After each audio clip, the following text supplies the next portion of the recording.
नमस्कार and good evening. स्वागत है आपका हमारे यूट्यूब प्लेटफॉर्म पे। मैं हूं पार्थ।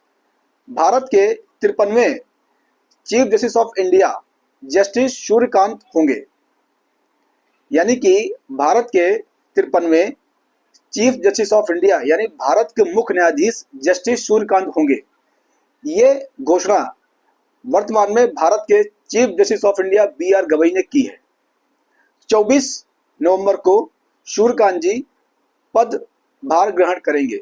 उसी दिन शपथ समारोह होगा। राष्ट्रपति महोदय उनको शपथ दिलाएंगी और तब से लेकर के 2027 तक वो भारत के चीफ जस्टिस रहेंगे। दरअसल में BR गवई जो प्रेजेंट टाइम में भारत के मुख्य न्यायाधीश हैं, वो 23 नवंबर को रिटायरमेंट हो रहे हैं। इसलिए BR गवई ने मतलब कि 53वें मुख्य न्यायाधीश को घोषित किया है।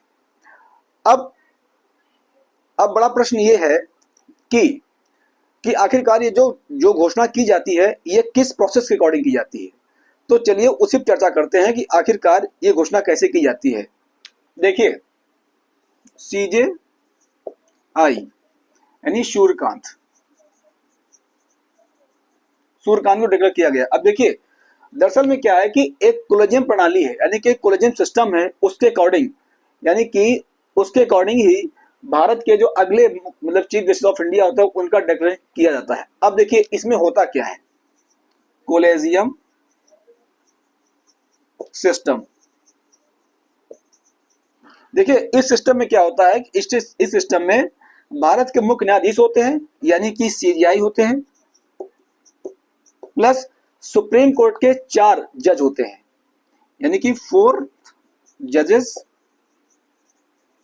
ऑफ SC यानी कि सुप्रीम कोर्ट के। ये जो कोलेजियम सिस्टम है, कोलेजियम प्रणाली है, इसका कॉन्स्टिट्यूशन में कहीं भी मेंशन नहीं है।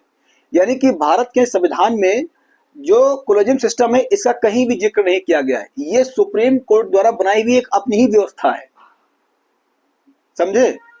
तो अब इसका ऐतिहासिक जानते हैं, इतिहास या आखिरकार कहीं एकदम से टपकी नहीं होगी। ये जो मतलब कोलेजियम सिस्टम है ये एकदम से कहीं आई नहीं होगी, तो इसका एक ऐतिहासिक आधार रहा होगा। तो जी हाँ, बिल्कुल मैं आपको बताना चाहूंगा। दरअसल में 1981 में सुप्रीम कोर्ट ने एक वर्डिक्ट में ये कहा था कि हम एक ऐसी प्रणाली लाएंगे जो हमें डिसाइड करेंगे कि भारत का अगला मुख्य न्यायाधीश कौन होगा। तो उसी को सिस्टम दिया गया, कोलेजियम सिस्टम।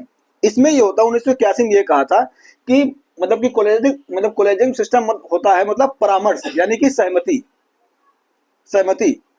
लेकिन 1993 में सुप्रीम कोर्ट ने अपने जजमेंट को पलट दिया और सुप्रीम कोर्ट ने 1993 में एक बार फिर से मतलब कि कोलेजियम की परिभाषा दी, यानी डेफिनेशन लिखी। उस डेफिनेशन में सुप्रीम कोर्ट ने यह कहा कि मतलब कि कोलेजियम मतलब होता है सहमति यानी कॉन्सेंट, ठीक है। उसके बाद 1998 में सुप्रीम कोर्ट ने 1998 में सुप्रीम कोर्ट ने 1993 के जजमेंट को फिर पलट दिया।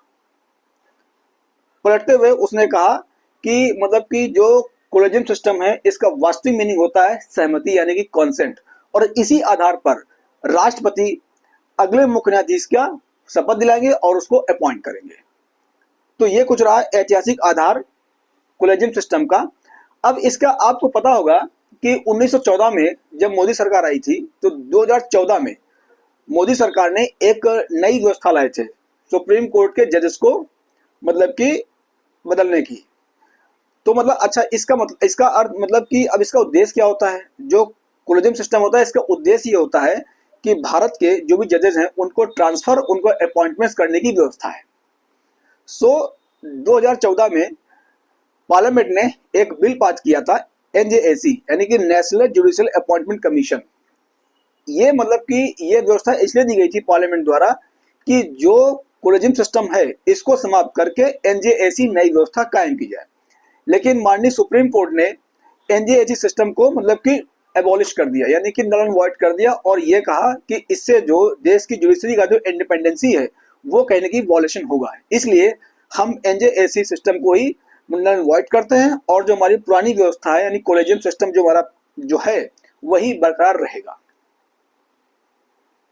तो इस तरीके से chief justice of India BR Gavai ने यानी कि देश के 53वें मुख्य न्यायाधीश जस्टिस सूर्यकांत को मतलब कि अपना उत्तराधिकारी चुन लिया है और 24 नवंबर 2025 को भारत की राष्ट्रपति माननीय द्रौपदी मुर्मू जी सूर्यकांत जी को शपथ दिलाएंगी और पदभार ग्रहण कराएंगी।